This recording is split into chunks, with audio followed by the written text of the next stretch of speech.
get $30. We need to read 13 pages for homework.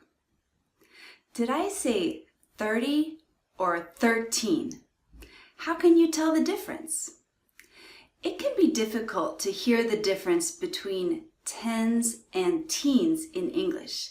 And in this video, I'll show you an easy trick to hear the difference between tens and teens.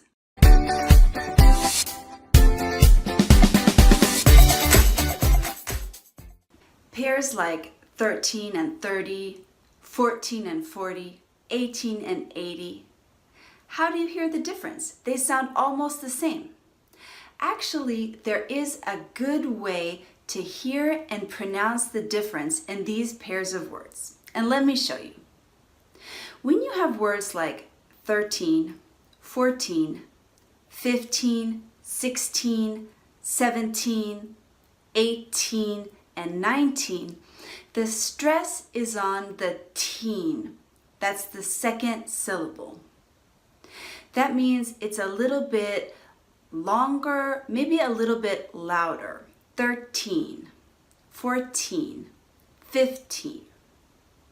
And with the words like 30, 40, 50, 60, 70, and 80, it's the opposite.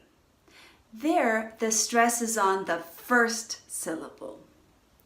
30, 40, 50, 60, 70, 80, 90.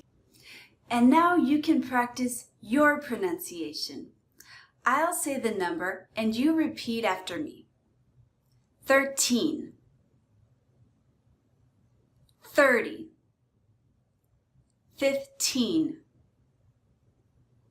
50, 17, 70,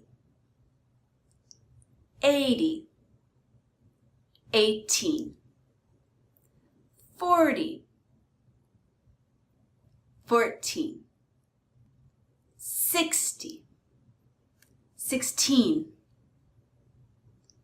19, 90.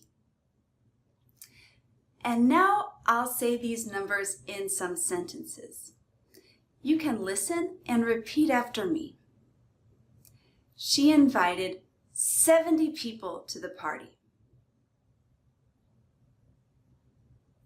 He's 14 years old. We're going to hire 40 people. I need 16 books. He lost 60 pounds. There are 50 cars in the parking lot. And now we'll do a little quiz. I'll say the word in a sentence, and you decide which word that you heard. Here we go. I need $18. Did you say 18? Good job. We have 15 different colors. 15. She has 70 cats. 70. I'll be busy for the next 50 minutes. 50. Great job, and thanks for watching our video on pronouncing tens and teens. Visit our website for many more pronunciation videos. Thanks for watching.